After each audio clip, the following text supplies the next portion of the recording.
Good morning વિદ્યાર્થી મિત્રો. ચલો ભાઈ બધાનું ધ્યાન અહીંયા. આજે આપણે લેક્ચર નંબર 15 ની અંદર દાખલા જોઈશું. ચલો હવે દેખજો. 18 કિલોમીટર પર અવરની ઝડપે જઈ રહેલો એક સાયકલ સવાર. તો સાયકલ સવારની ઝડપ તમને અહીંયા આપેલી છે 18 કિલોમીટર પર અવર. તો પહેલા એને મીટર પર સેકન્ડમાં ફેરવો અને મીટર પર સેકન્ડની અંદર ફેરવવા 5/18 વડે ગુણી દો. ચલો 5/18 વડે ગુણો એટલે શું થાય? ફરીથી આ કિલોમીટર પર અવર છે, મીટર પર સેકન્ડમાં ફેરવવા 5/18 વડે ગુણ્યા એટલે 5 મીટર પર સેકન્ડ. ઓકે, હવે સમજો. એક સમતલ રસ્તા પર, ચલો પહેલા તો માર્ગ કેવો છે લખી દો. સમતલ માર્ગ છે. કમ્પ્લીટ. 3 મીટર ત્રિજ્યાનો તીવ્ર વર્તુળાકાર વળાંક. ચલો વળાંકની ત્રિજ્યા r 3 મીટર. શું કરે છે ભાઈ? ઝડપ ઘટાડ્યા સિવાય વળાંક લે ભાઈ. ટાયર અને રસ્તા વચ્ચેનો સ્થિત ઘર્ષણાંક મ્યુએસ કેટલો છે ભાઈ? તો 0.1. શું વળાંક લેતી વખતે સાયકલ સવાર લપસી જશે ભાઈ? તમારે એ જોવાનું છે કે સાયકલ સવાર લપસી જશે એટલે કે પડી જશે કે સલામત ગતિ કરશે. ચલો સૂત્ર યાદ છે ભાઈ બધાને? સૂત્ર યાદ છે? ઓકે, બોલો હેડો. સમતલ, અહીંયા લખું છું, સમતલ વક્રાકાર માર્ગ પર વાહનની મહત્તમ સલામત ઝડપ. યાદ છે કે નહીં ભાઈ સૂત્ર? v max. ચલો શું હતું? Root mu s into rg. ફરીથી સમતલ વક્રાકાર માર્ગ પર વાહનની મહત્તમ સલામત ઝડપનું સૂત્ર. તો બોલો રૂટ મ્યુએસ. ચલો મ્યુએસ કેટલો ભાઈ? 0.1. ચલો r કેટલો? ત્રિજ્યા કેટલી આપેલી છે? 3. અને g આપણે 9.8 લઈએ અથવા 10 લઈએ. ચલો ગુણાકાર કરો, વર્ગમૂળ લઈ લો. 1.71 આવશે. v max 1.71 મીટર પર સેકન્ડ. ચલો ભાઈ હવે વિચારો તમે. બોલો વિચારજો. અહીંયા બે વસ્તુ જોઈને તમે વિચારો. સાયકલ સવાર લપસી જશે કે નહીં? ભાઈ સમજો અહીંયા આ શું કહેવા માંગે છે કે સાયકલ સવાર 1.71 ની સ્પીડે જાય. 1.71 ની તો જ એ સલામત ઝડપ કરી શકે. આનાથી વધી જાય તો એની ઝડપ સલામત રહે નહીં. એનો મતલબ શું થયો ભાઈ? કે અહીં સાયકલ સવારની ઝડપ કેટલી છે ભાઈ? સાયકલ સવારની ઝડપ કેટલી છે? 5 મીટર પર સેકન્ડ. આટલી ઝડપ છે એટલે કે v greater than v max. Cycle સવારની ઝડપ છે 5 મીટર પર સેકન્ડ અને મહત્તમ સલામત 1.71. એટલે 1.71 થી આ વધી જાય તો ખબર પડે છે?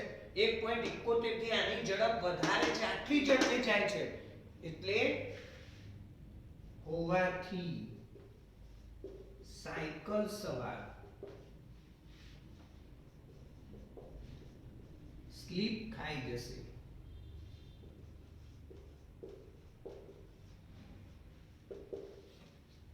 ખબર પડી ગઈ ભાઈ? કમ્પ્લીટ. ચલો 100% ખબર પડી ગઈ. બોલો v max કેટલો છે? 1.71. એના કરતો આ ઝડપ વધારે છે. એનો મતલબ આનાથી જો ઝડપ વધે સાયકલ સવારની તો એ લપસી જાય. તો અહીંયા વધારે છે એટલે લપસી જશે. ચલો જોઈ લો અહીંયા ભાઈ.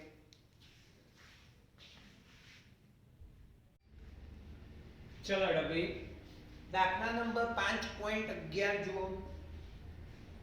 સ્પર્ધા માટેનો એક 300 મીટર ત્રિજ્યાનો, ચલો ભાઈ ત્રિજ્યા કેટલી છે? r 300 મીટર વર્તુળાકાર માર્ગ 15 અંશના ઢોળાવાળો છે. એટલે પહેલા તો અહીંયા લખી દો કયો વક્રાકાર માર્ગ આવ્યો? ઢોળાવાળો વક્રાકાર માર્ગ. ફરીથી ભાઈ કયો વક્રાકાર માર્ગ આવ્યો? ઢોળાવાળો વક્રાકાર માર્ગ. કમ્પ્લીટ. એમાં ત્રિજ્યા આપી છે 300 મીટર, 15 અંશના ઢોળાવાળો છે એટલે થીટા કેટલો ભાઈ? 15 અંશ. જો રેસના પૈડા અને માર્ગ વચ્ચેનો ઘર્ષણાંક, ચલો મ્યુએસ કેટલો છે ભાઈ? 0.2. તો રેસ કારના ટાયરનો ઘસારો નિવારવા માટે ઓપ્ટિમમ ઝડપ શું? ચલો પહેલો પ્રશ્ન છે ભાઈ ઓપ્ટિમમ ઝડપ. મેં તમને કહ્યું હતું યાદ હોય તો ઓપ્ટિમમ ઝડપ એટલે જે ઝડપે ટાયરને ઓછામાં ઓછો ઘસારો પહોંચે ભાઈ, ન્યૂનતમ ઘસારો થાય. ક્લિયર? લાસ્ટ થિયરીની અંદર આપણે જોયું હતું. ચલો એનું સૂત્ર યાદ છે ભાઈ? જોઈ લો ઓપ્ટિમમ ઝડપનું સૂત્ર યાદ છે? યાદ કરો. જો આગળની થિયરી ખાલી જોઈ લો. Simple √r g tan theta, √r g tan theta. તો બોલાડો vo √r કેટલો ભાઈ? r 300, g 9.8, tan theta, theta કેટલો? 15 અંશ. તો બોલાડો vo બરાબર √300 ગુણ્યા 9.8 ગુણ્યા, ચલો tan 15. જો tan 15 ની કિંમત કેટલી થશે ભાઈ? 0.2679. ચલો આનો ગુણાકાર કરીને વર્ગમૂળ લઈ લો. આનો ગુણાકાર કરીને વર્ગમૂળ લઈ લો. કેટલો આવે છે જુઓ તો? 28.01 સમથિંગ આવે છે. કેલ્ક્યુલેટર લો ભાઈ બધા. કેલ્ક્યુલેટર ની અંદર કેલ્ક્યુલેશન કરો.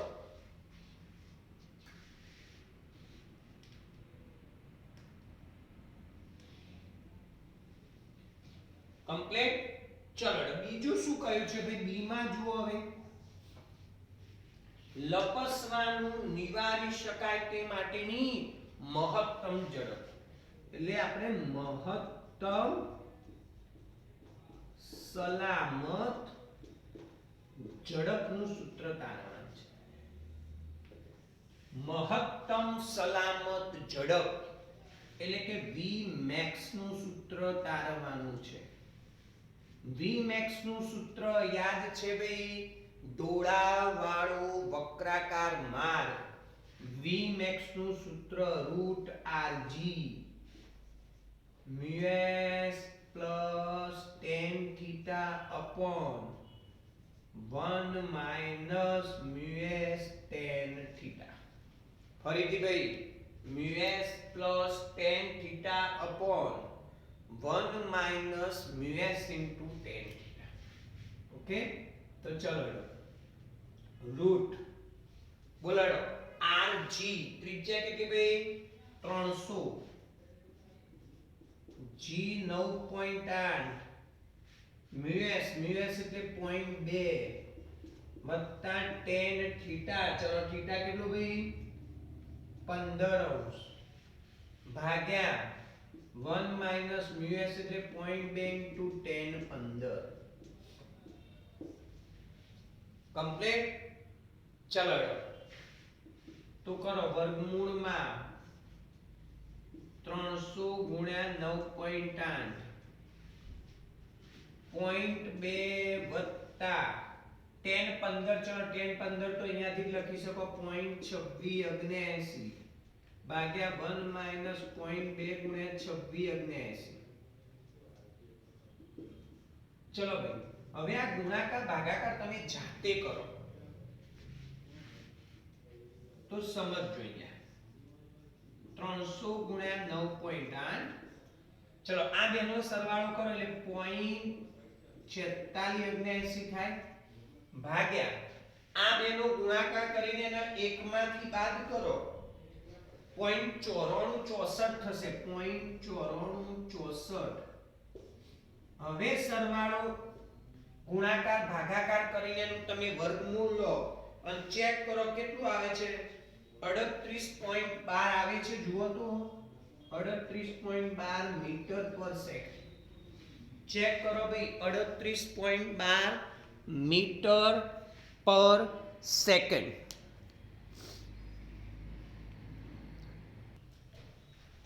ચલો ભાઈ સ્વાધ્યાય જુઓ.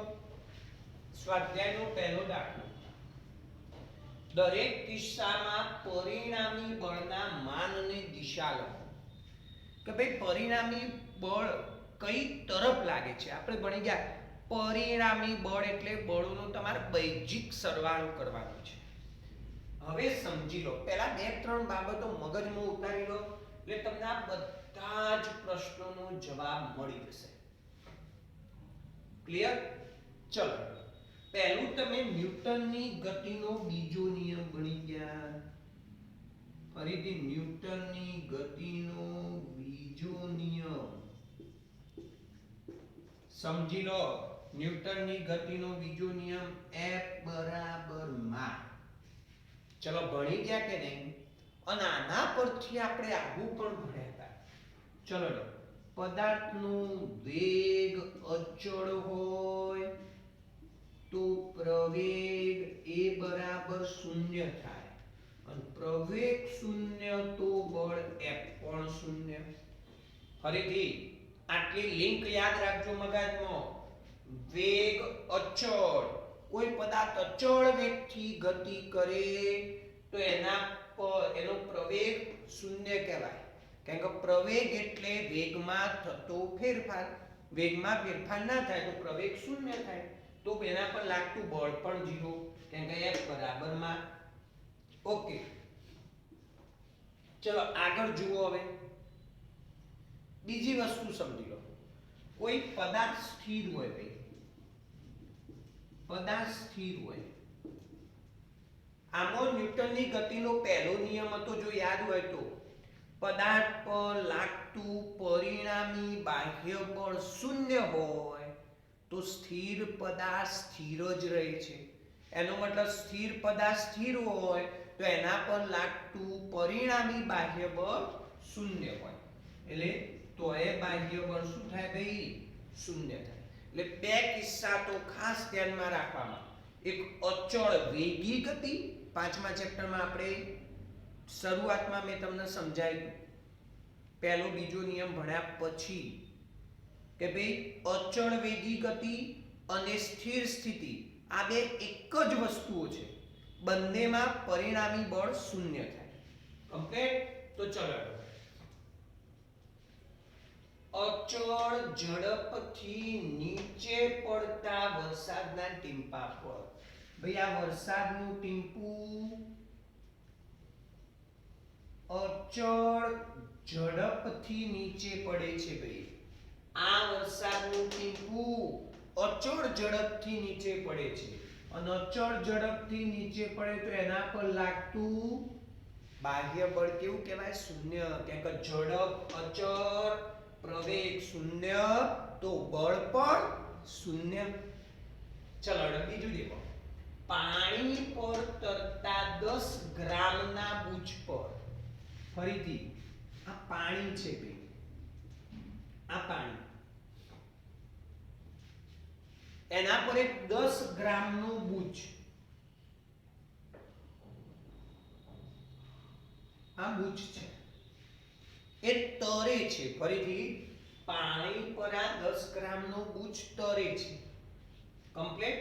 તો એનો મતલબ સમજો. પહેલા આપણને ખબર છે કે ભાઈ આ બુચ છે એનું દળ છે એટલે નીચે વજન બળે mg લાગવાનું, અને પાણી એક ઉપર આમ બળ લગાડે, જે તમે આગળ ચેપ્ટરોમાં પણ ભણશો, ઉત્પ્લાવક બળ.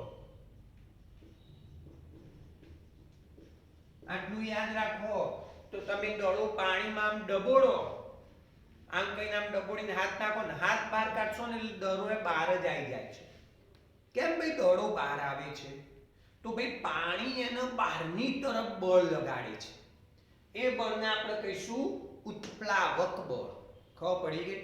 અને ઉત્પ્લાવક બળ અને વજન બળ આ બે સમાન થઈ જાય એટલે ભાઈ આ 5 ન્યૂટન હોય ને આ 5 ન્યૂટન હોય તો પરિણામી બળ શૂન્ય થઈ જાય.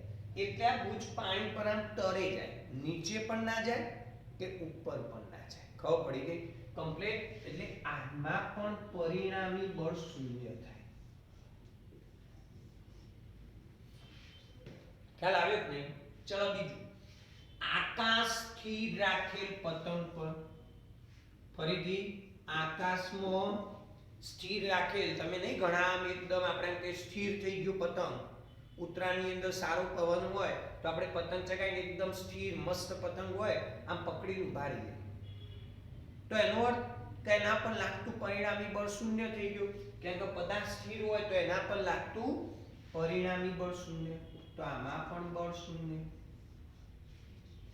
ખબર પડી ગઈ? ખળબચડા રસ્તા પર 30 કિલોમીટર પર અવર ના અચળ વેગથી ગતિ કરતી કાર. ફરીથી ભાઈ, ખળબચડા રસ્તા પર 30 કિલોમીટર પર અવર ના અચળ વેગથી ગતિ કરતી કાર. આ શબ્દ ખાલી પકડો. અચળ વેગ, પ્રવેગ 0, તો પરિણામી બળ પણ શૂન્ય ભાઈ. બીજું, વિદ્યુત અને ચુંબકીય ક્ષેત્રથી આકાશમાં દૂર ગતિ કરતો ઇલેક્ટ્રોન. ઇલેક્ટ્રોન એ વીજભાર છે.